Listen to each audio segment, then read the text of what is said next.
सभी व्यूअर्स को मेरा नमस्कार। आज का हमारा टॉपिक है बजट रेखा में परिवर्तन, चेंज इन बजट लाइन। आज हम जानेंगे कि क्या ऐसे कारण हैं जिसके कारण बजट रेखा में परिवर्तन आ जाता है। लेकिन बजट रेखा में परिवर्तन के कारणों को जानने से पहले मैं आपको कुछ चीज़ें जो पिछले लेक्चर में मैंने आपको पढ़ाई थी उसको रिमाइंड करवाना चाहती हूँ, जिससे आप उस पॉइंट पर पहुँचने में आपको उस पॉइंट पर पहुंचने में बहुत अधिक आसानी होगी।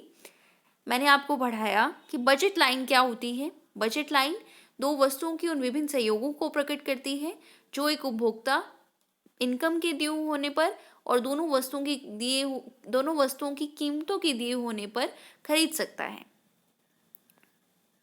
फिर हमने budget set of the consumer के बारे में पढ़ा कि दो वस्तुओं की इकाइयां दे रखी हैं, कीमत दे रखी है, एक्स वस्तु की कीमत, वाई वस्तु की कीमत, उपभोक्ता की आय, तो कितनी इकाइयां एक उपभोक्ता खरीद सकता है। फिर हमने इसको डायग्रामेटिकली पढ़ा और बहुत ही एक इम्पॉर्टेंट बात इस डायग्राम में हमें जानने को मिली कि बजट रेखा समीकरण क्या होती है। बजट रेखा समीकरण क्या होती है। फिर हमने फिजिबल और अटेनेबल कॉम्बिनेशन, फिजिबल का मतलब होता है संभाव्य और अटेनेबल का मतलब होता है प्राप्य, संभाव्य और प्राप्य संयोगों के बारे में पढ़ा। और नॉन फिजिबल असंभाव्य और नॉन अटेनेबल अप्राप्य संयोगों के बारे में पढ़ा। उसके पश्चात हमने बजट लाइन इक्वेशन जानी और हमने जाना कि वाई वस्तु की एक उपभोक्ता कितनी इकाई खरीद पाएगा, एक्स वस्तु की एक उपभोक्ता कितनी इकाई खरीद पाएगा, कंज्यूमर सरप्लस क्या होता है और अनअफोर्डेबल पॉइंट्स असंभाव्य संयोग कौन कौन से होते हैं। Slope of budget line, budget line के ढाल के बारे में पढ़ा और ये बहुत ही इंपॉर्टेंट है।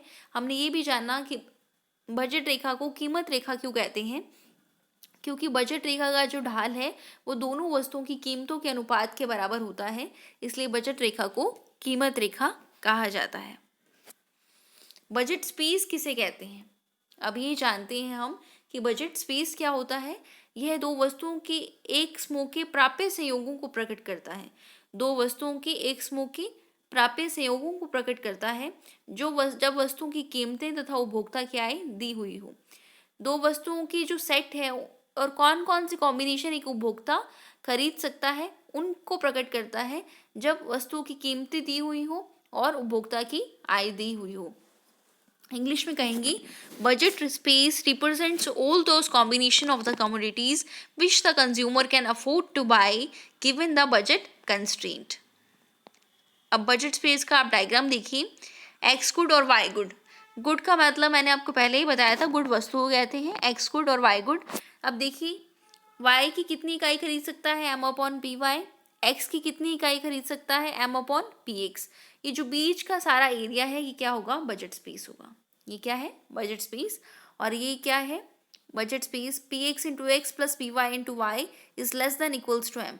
मतलब मनी इनकम से कम भी खरीद सकता है और मनी इनकम के बराबर भी खरीद सकता है, लेकिन मनी इनकम से ज़्यादा नहीं खरीद सकता क्योंकि इनकम क्या है, कंस्ट्रेंट है।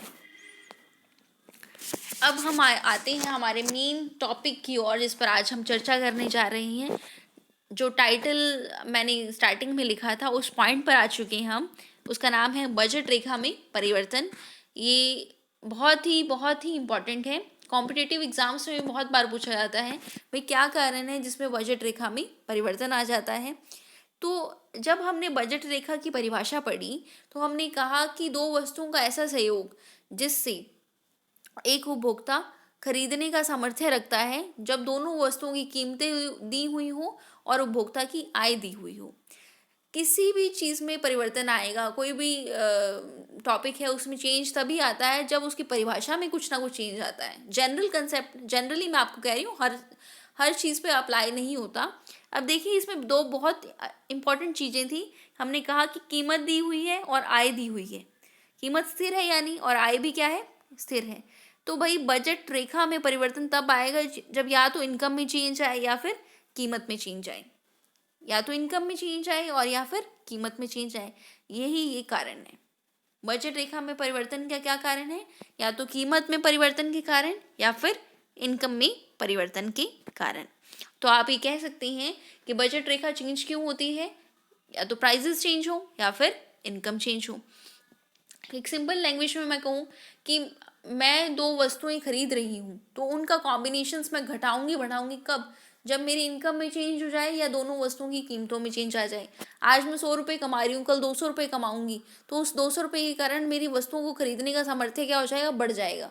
और अगर 100 से 50 रुपये कमाऊँ तो वस्तुओं को खरीदने का सामर्थ्य ऑटोमेटिकली कम हो जाएगा। तो इसी चीज़ को अब हम डायग्राम में देखते हैं कि इनकम में चेंज होने के कारण बजट रेखा किस प्रकार चेंज होती है। बजट रेखा आगे की ओर खिसकती है। बजट रेखा कैसे खिसकती है? आगे की ओर। ये बजट रेखा है, ये आगे की ओर खिसक जाएगी बिना इसके ढलान में परिवर्तन किए। इसके ढलान में कोई चेंज नहीं होगा। देखो, बजट रेखा के ढलान में कब चेंज नहीं होता? जब उपभोक्ता की आय में परिवर्तन होता है। जब उपभोक्ता की आय में परिवर्तन होता है, कीमतों में परिवर्तन होगा तब ढलान में चेंज होगा। ये बहुत इंपॉर्टेंट है कि कीमत में परिवर्तन होगा तब ढलान में चेंज होगा, लेकिन आय में परिवर्तन होने से ढलान में चेंज नहीं होता, बजट रेखा खिसक जाती है। कीमतों को क्या माना गया है? स्थिर माना गया है। प्राइस ऑफ एक्स और प्राइस ऑफ वाई को कांस्टेंट मानते हैं कब? जब इनकम में चेंज आता है। बजट रेखा पीछे की ओर खिसकती है जब उपभोक्ता की आय कम होती है। ये पीछे की ओर खिसक जाएगी जब आय कम होगी, आगे की ओर खिसक जाएगी जब आय ज़्यादा होगी। अब हम डायग्राम में देखते हैं कि ऐसा कैसे होता है। बहुत ही क्लियरली यहाँ पर मैंने शो किया है डायग्राम के थ्रू।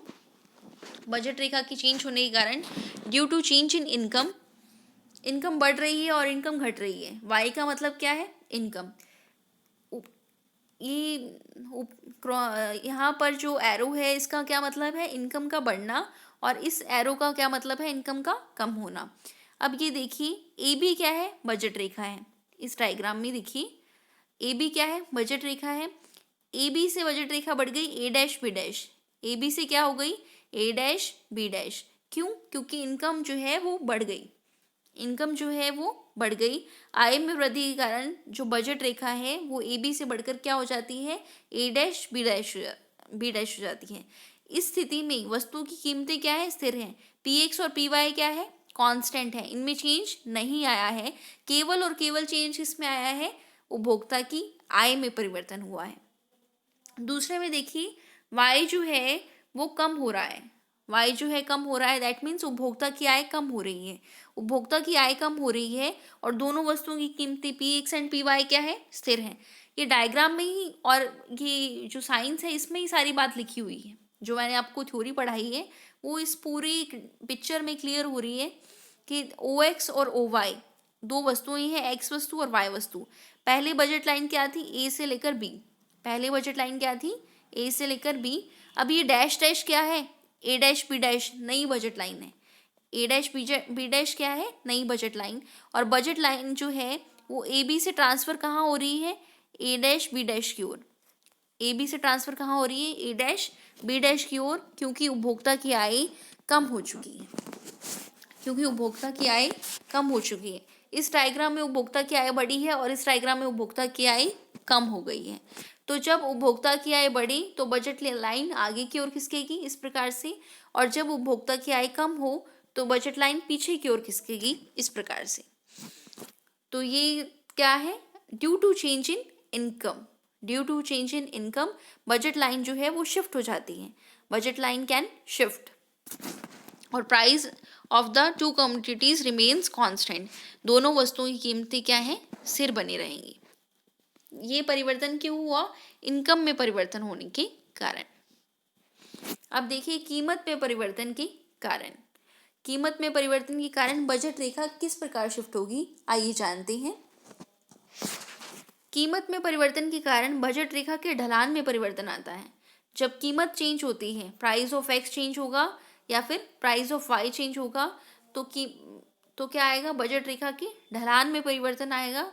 दूसरी वस्तु की कीमत और उपभोक्ता की आय स्थिर मानी जाती है।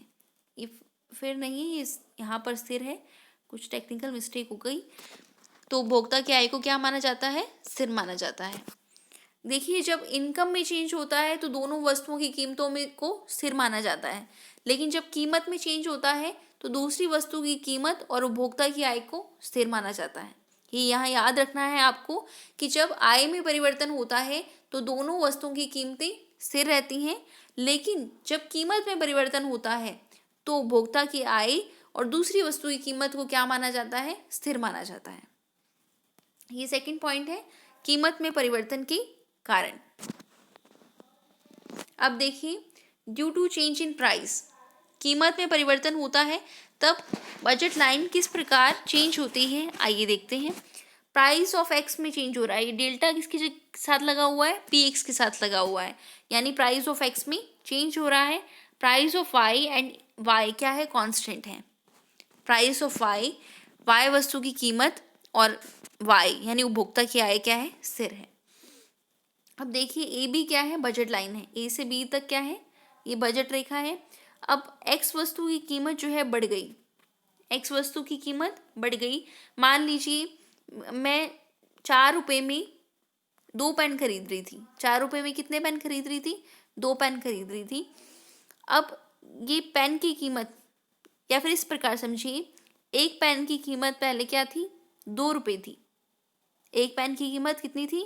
2 रुपये थी। और मैं 2 पेन खरीद रही थी कितने रुपए में? 4 रुपये में। मैं 2 पेन 4 रुपये में खरीदती थी। अब एक पेन की कीमत 4 रुपये होने पर मैं एक ही पेन खरीद पाऊंगी ना। तो क्या होगा? बजट लाइन जो है स्लिंक हो जाएगी, पीछे की ओर शिफ्ट होएगी। शिफ्ट नहीं होगी, इसका ढाल चेंज हो जाएगा। बजट लाइन जो है वो पीछे की ओर इस तरह से हो जाएगी। ए बी से चेंज होकर क्या हो जाएगी? A B dash.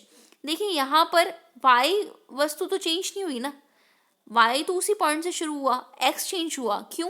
क्योंकि केवल और केवल एक्स में चेंज आ रहा है, एक्स वस्तु की कीमत में चेंज आ रहा है। वाई वस्तु की कीमत और उपभोक्ता की आय क्या है? स्थिर है। इधर देखिए आप, सेकंड में प्राइस ऑफ एक्स जो है कम हो गई, एक्स वस्तु की कीमत कम हो गई, तो हम पहले के मुकाबले एक्स वस्तु ज़्यादा खरीद पाएंगे। तो ये एरिया जो है ये बढ़ जाएगा, एरिया जो है ये बढ़ जाएगा। पहले हम ए बी तक खरीद पाते थे, अब ए बी डैश। ए वहीं क्या वहीं रहेगा, क्योंकि वाई वस्तु की कीमत क्या है? स्थिर है, उसमें कोई भी चेंज नहीं आया है। इसी प्रकार हम वाई में चेंज होने पर बजट लाइन कैसे चेंज होगी देख सकते हैं। एक्स वस्तु की कीमत उतनी ही है, एक्स वस्तु की कीमत उतनी ही है।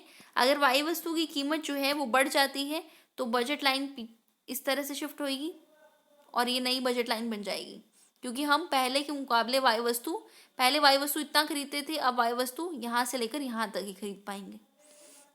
और अगर वाई वस्तु की कीमत कम हो जाती है तो क्या होता था? पहले वाई वस्तु यहाँ तक खरीदते थे, अब वाई वस्तु यहाँ से लेकर यहाँ तक खरीद पाएंगे।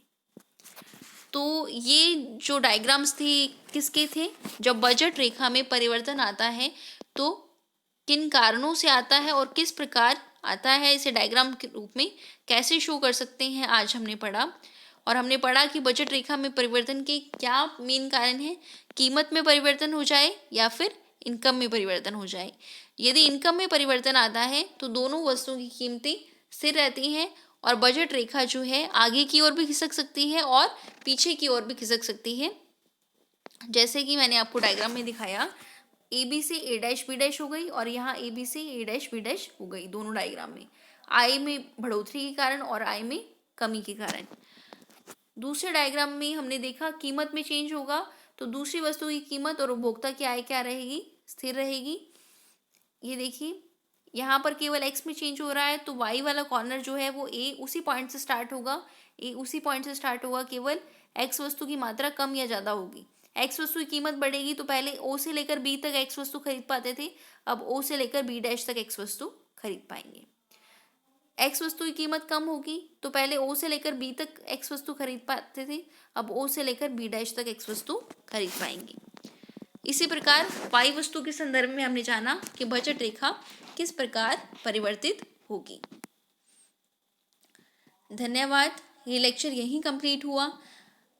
ये आज बजट रेखा के बारे में होल सोल सभी कहानी कंप्लीट हो चुकी है कि बजट रेखा कहते किसे हैं, बजट रेखा का ढाल क्या होता है, बजट रेखा की समीकरण क्या है, बजट रेखा में परिवर्तन होता है तो किस प्रकार परिवर्तन आता है। ये सब चीज़ें कंप्लीट हो चुकी हैं। आने वाले वीडियोस में हम पढ़ेंगे कि उपभोक्ता का साम्य कैसे डिसाइड होता है, क्योंकि हमने तटस्था वक्र के बारे में पढ़ लिया है, हमने बजट रेखा के बारे में पढ़ लिया है। अब इन दोनों का कॉम्बिनेशन से उपभोक्ता का साम्य कैसे होता है ये आने वाले वीडियोस में हम देखेंगे। आशा है कि आप इस लेक्चर से लाभान्वित